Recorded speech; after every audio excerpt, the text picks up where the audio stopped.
I've always lived by the code of silence. No flaunting, no arrogance, just silent gratitude for the hand I'd been dealt. When I married Jamie, I was happy and content, but his mother, oh boy, she was something else. A whirlwind of skepticism and bitterness, she accused me of being a gold digger only after Jamie's wealth, which, honestly, wasn't that much to begin with. Little did she know about my $1,000,000 secret. We met at a cozy little coffee shop. He, with his warm smile and nervous energy, me, buried in my books and black coffee. "Can I buy you a coffee?" he asked, flashing a bashful smile. I'm Jamie. That's how it all began. An innocent offer transforming into a beautiful journey. He proposed 2 years later, in the same coffee shop, with the same bashful smile. I said yes with tears in my eyes, and we danced under the stars, feeling like the only people in the world. However, our happiness had a shadow. Jamie's mother, Mrs. Thompson, never liked me. She was convinced I was after his money, whispering snide comments whenever she thought I couldn't hear, raising her eyebrows at our love. "I've seen your kind before, preying on unsuspecting, kind souls," she'd hiss. One day, after an awkward family dinner, I'd had enough. "Jamie," I said with more firmness than I felt, "I can't keep dealing with your mother's accusations and snide remarks." Jamie, ever the pacifist, would just sigh, saying, "She's old, set in her ways. Just ignore her." Just ignore her? I would think to myself. She's making my life miserable. But I loved Jamie too much to let his mother get in between us. So I decided to have a little fun, a little revenge to get back at her for her unjust accusations. It was time Mrs. Thompson knew she wasn't the only one who could play games. My secret, you ask? I was a self-made millionaire. A successful software engineer, I had developed a program during college, which I sold for a hefty sum. The money was in a separate account, a detail I chose not to share with Jamie or his family, wanting to be loved for who I was, not for my bank balance. So, I hatched a plan. I decided to act like the gold digger Mrs. Thompson accused me of being. I splurged on lavish gifts, extravagant holidays, and 5-star restaurants, all on Jamie's moderate salary. We were living the high life, or so it seemed. Jamie was confused but delighted, thinking we were spending my savings. Mrs. Thompson's sneers grew more pronounced, her comments more acidic. "I knew it! She's spending all your money!" she would sneer at Jamie. "You'll be left with nothing, mark my words." Jamie was bewildered, worried, but I would always reassure him, "Don't worry, I have it all under control." All the while, I secretly replaced every penny spent from my own account, ensuring Jamie's financial security was never compromised. Mrs. Thompson grew more furious, her accusations more frequent. Her suspicions were seemingly confirmed, and she was more than happy to tell the whole world about her gold-digging daughter-in-law. One day, she sat us down, her face a mask of seriousness, and said, "Jamie, I cannot sit back and watch her ruin you. I am cutting you off. You will not receive a penny more from me. Let's see how she stays with you when the money runs out." Jamie was a mix of confusion, anger, and embarrassment, his face turning various shades of red. "Mom, how can you say such things?" he stammered. "She loves me." "Oh, really?" she replied, eyebrows raised. "Let's see how long she stays when the money is gone." The stage was set. My seemingly frivolous spending continued, and Jamie's anxiety was reaching a peak. "What if we run out of money? What will we do?" he'd whisper at night, his voice laced with worry. "Trust me," I would say, squeezing his hand. "Everything will be all right." My secret was still safe, and the time to reveal it was drawing closer.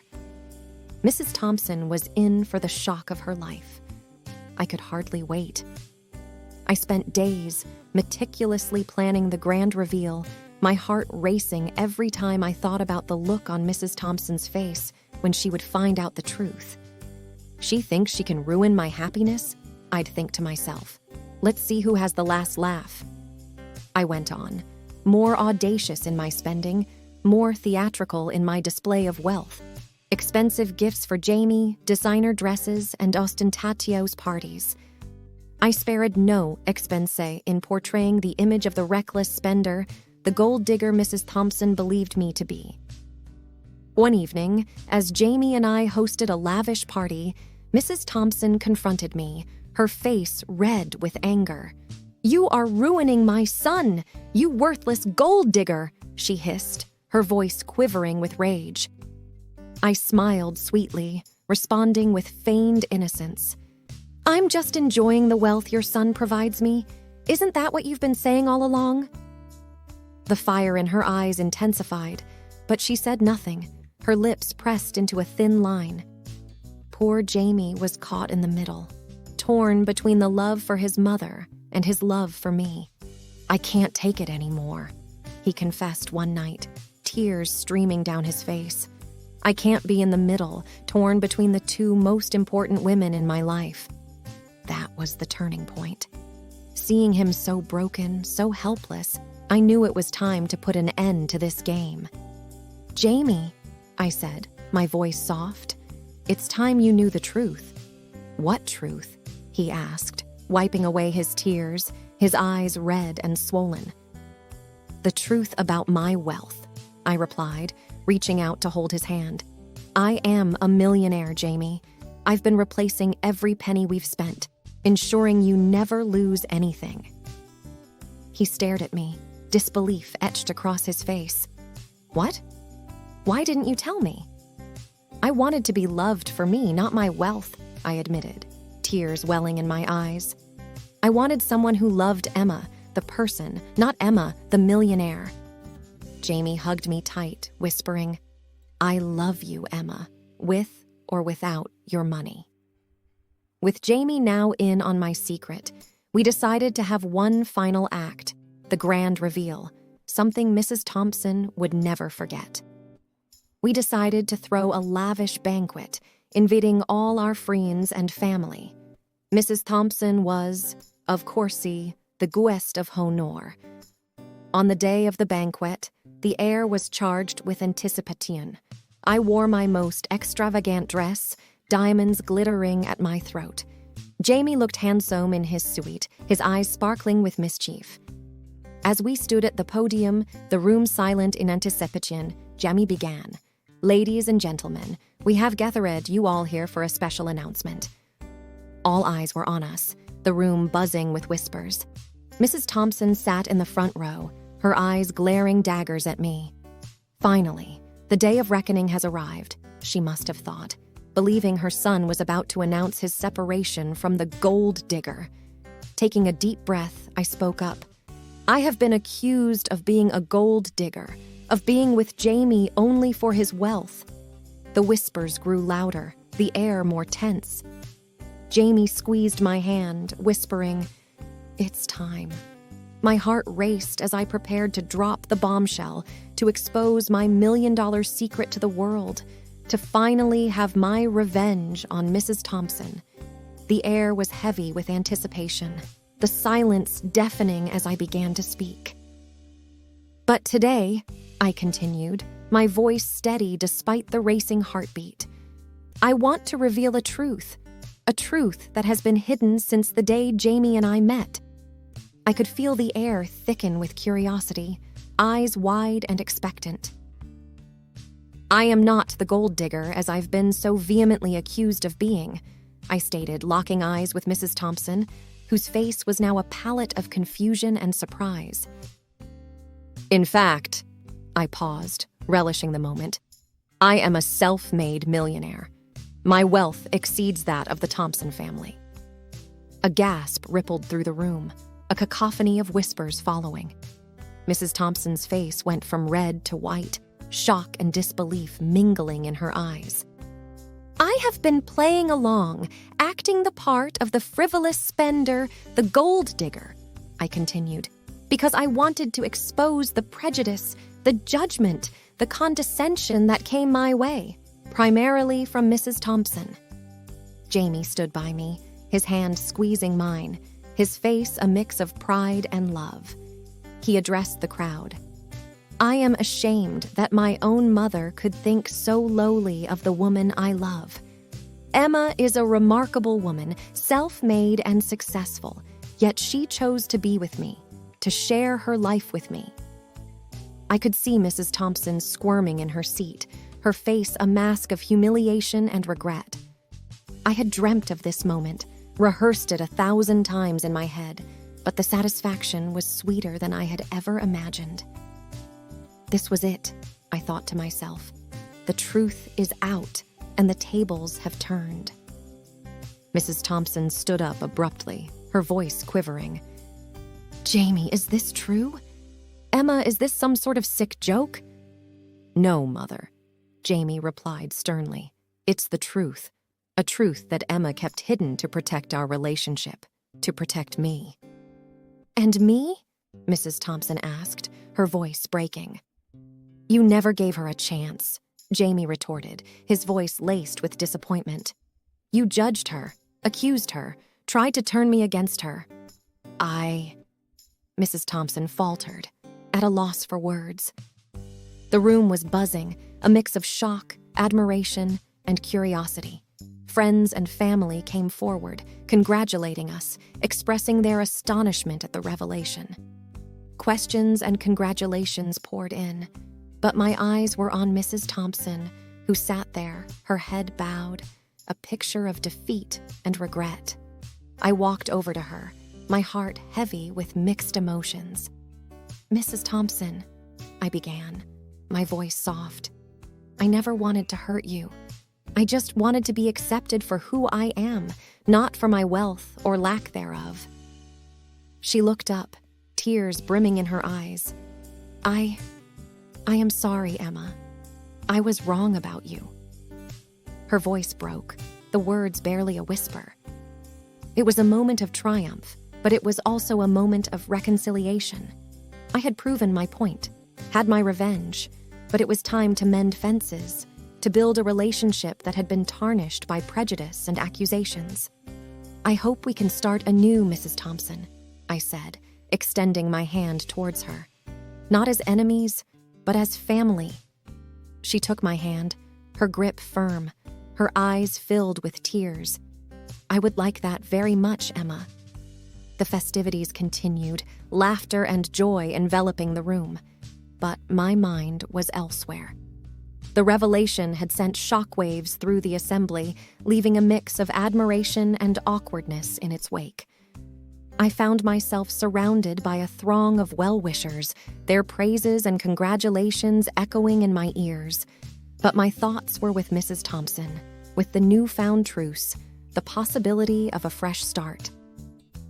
As the night wound down, Jamie and I stole a quiet moment together, away from the prying eyes and incessant chatter. He wrapped his arms around me, his eyes searching mine. Emma, I am so proud of you, but I can't help but feel a pang of guilt. Guilty? Why? I questioned, my eyebrows knitted in confusion. I never stood up for you, never defended you against my mother's accusations. I let her tarnish your image, question your intentions, he confessed, his voice laden with remorse. You did what you thought was right, Jamie, I reassured him, my hand gently caressing his cheek. You tried to keep the peace, maintain a balance between the two most important women in your life. It doesn't justify my silence, my complacency, he argued, his gaze unwavering. I should have been your pillar, your defender. You were my strength, my support, I reminded him, my voice tinged with emotion. You believed in me, trusted me, and loved me unconditionally. That's all I ever needed. He pulled me closer, his lips meeting mine in a tender kiss, a silent promise of love and commitment. But reality soon intruded, pulling us back to the whirlwind of celebrations, to the myriad questions and curious glances. How did you amass such wealth? Why did you hide your fortune? The queries were relentless, the fascination unabated. I made smart investments, I replied, maintaining a facade of nonchalance. I had the good fortune of having a sharp mind for business and finance. But why hide it? Persisted an aunt, her eyes wide with intrigue. I didn't want it to define me, I answered, my voice firm. I wanted to be loved for who I am, not for my bank balance. The respect in their eyes was evident, the admiration palpable. Mrs. Thompson, meanwhile, watched from afar, her face a canvas of conflicting emotions. I could see the regret in her eyes, the realization of her misguided judgments, her misplaced accusations. I never meant to demean her, I thought, my heart aching for the pain I had caused. I just wanted her to see me, the real me, without the shadow of wealth and privilege. As the celebrations drew to a close and the guests started to depart, a sense of tranquility settled over me. The storm had passed, leaving behind a rainbow of possibilities, a horizon of new beginnings. Mrs. Thompson approached us, her steps hesitant, her eyes moist. "Emma, Jamie, can we talk?" she requested, her voice laced with vulnerability. We sat down, the silence thick with unsaid words, unvoiced emotions. "Emma, I want to apologize," she began, her voice trembling. "I was wrong, so horribly wrong about you. I judged you, berated you, all based on my own prejudices and insecurities," she continued, tears streaming down her cheeks. "I let my fear of losing my son cloud my judgment, taint my perception. I am sorry, Emma," she apologized, her gaze locked onto mine, pleading for forgiveness. "I hope you can find it in your heart to forgive an old woman's foolishness." "I have already forgiven you, Mrs. Thompson," I replied, my hand reaching out to hold hers. "I only hope we can move past this, build a relationship based on trust and respect." "I would like that, Emma," she responded, her grip tightening on my hand. "I would like to get to know the remarkable woman my son has chosen to spend his life with." The journey had been long, the road fraught with obstacles and heartache, but the destination was worth every step, every tear. I had sought revenge, yearned for vindication, but in the end, I found something much more valuable, much more enduring: acceptance, understanding, and the promise of a new beginning. The air the next day was different, lighter, like the weight of years of misunderstandings and accusations had been lifted. The sun seemed to shine a little brighter, the birds sang a little sweeter, and the world felt anew, ripe with the promise of redemption. As Jamie and I walked through the garden, hand in hand, the atmosphere was tinged with a newfound sense of harmony, a symbiosis of souls. "Emma, do you think my mother will change?" Jamie pondered, a hint of uncertainty in his voice. "I believe people can change," I mused, my gaze fixed on the horizon, especially when they realize the error of their ways. A flicker of hope danced in Jamie's eyes, a silent prayer for reconciliation, for healing. "I hope we can become a family, a real family," he whispered, his voice tinged with longing. "I hope so too," I agreed, squeezing his hand reassuringly. "But it will take time, effort, and a lot of patience." Days turned into weeks, and weeks into months. The path to reconciliation was slow, laden with hurdles and setbacks. But the commitment was unwavering, the resolve unbroken. Mrs. Thompson was genuinely trying to mend her ways, to build bridges and heal wounds. We spent more time together, learned about each other, shared stories and experiences. I saw the vulnerability behind her stern facade, the fear of loneliness, of abandonment. She saw my love for Jamie, my dreams and aspirations, the essence of who I am. "I am starting to understand why Jamie loves you so much," Mrs. Thompson confided one day, a smile playing on her lips. "You are a remarkable young woman, Emma." And I am starting to see the loving, caring mother behind the formidable matriarch, I replied, my heart swelling with hope. There were awkward moments, uncomfortable silences, but the ice was breaking, the walls crumbling. We were learning to see each other not as adversaries, but as allies, as family. I never thought I'd say this, but I am glad you are a part of our lives, Emma, Mrs. Thompson admitted one evening, her eyes moist with unshed tears. I am glad to be here, to be a part of this family, I responded, a warmth spreading through my soul. Jamie watched the unfolding camaraderie with a mixture of disbelief and joy, his heart dancing to the rhythm of newfound connections, of love and acceptance. I never thought I'd see the day when you two would sit together, laugh together, he marveled, his eyes shining with happiness. It's a testament to the power of love, of forgiveness, I said, my hand entwined with his. I am proud of you both, he declared, his voice thick with emotion. You've shown me the strength of the human spirit, the capacity for change and growth. And as we sat there, under the canopy of the twinkling stars, a sense of peace enveloped us, a feeling of belonging. The journey had been tumultuous, the battles intense, but the victory was sweet, the reward priceless. I set out to teach her a lesson, to make her realize the error of her ways, I reflected, my mind wandering back to the days of pain and strife. But in the process, I learned about the power of compassion, of understanding. I wanted revenge. I wanted justice, I thought, the echoes of past animosities resonating in my soul. But I found something much more profound, much more meaningful: love, family, and the promise of a better tomorrow.